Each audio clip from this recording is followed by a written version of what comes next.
we have to write the standard form of the equation of the circle, and then we are going to state the center and the radius of the circle. Our example number one is x squared plus y squared plus 4x minus 6y minus 3 equals 0. So here is the solution. So I copied the given first, and this is our step number one. Constant must be at the right side. In our given, constant can be identified easily because it is the term that doesn't have a variable. So we have here negative 3. It is the only term that doesn't have a variable. So this must be on the right side. So we are going to transpose this. And this is the result.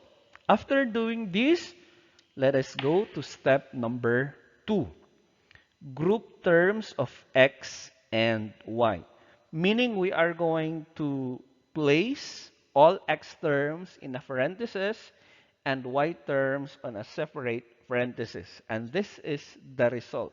So we have here x squared plus 4x plus we are going to provide a space for the third term that we are going to generate later on. And for the y terms, we have y squared minus 6y plus the space for the third term equals 3. And after doing the groupings of x terms and y terms, we will now move to our step number 3, which is perform completing the square. And we can do this if we take the half of the second term, then square it. So let's start with the x term. So the second term here is the positive 4x.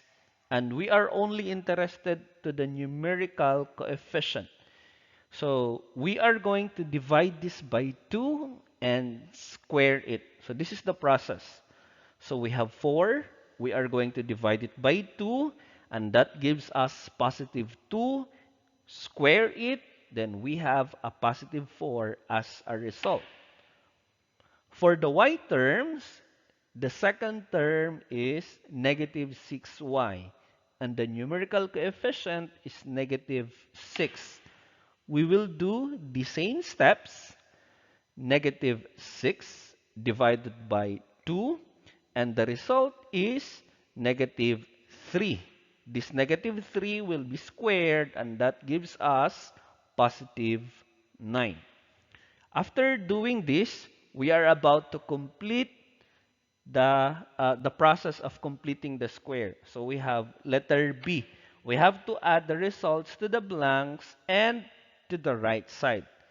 So this is now the result.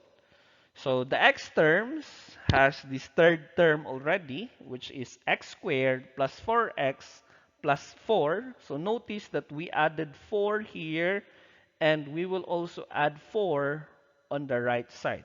On the y terms, we have y squared minus 6y plus 9. So we added 9 here, and on the right side, we will also add 9 to maintain balance in the equation.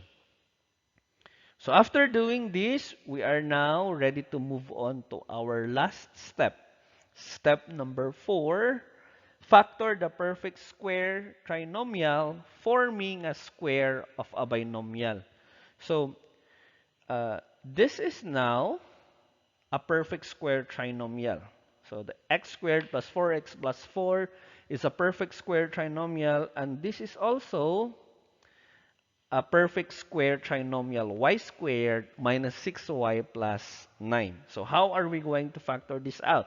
This is the result. The squared quantity of x plus 2 plus the squared quantity of y minus 3 equals 16. So this 16 is the result of adding this 3 plus 4 plus 9.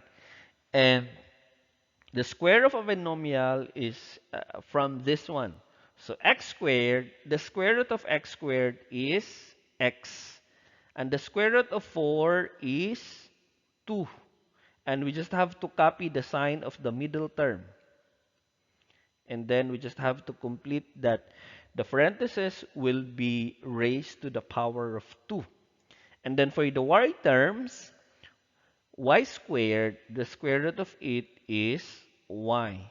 And the third term, we have here 9. The square root of it is 3. And we need to copy the sign of the middle term. So that is why we have here y minus 3 squared. And as what I've told you, this is the last step. We only have 4 steps, and that is now the standard form of the equation of the circle. And out of it, we can now state the center and the radius. So, with our equation, let us remember that this is our h and this is our k, and we need to take the opposite sign of it. So our center is -2 and 3. And the radius is the square root of the constant. So the square root of 16 is 4. And that is how to write the standard form of the equation of the circle and how to state the center and radius.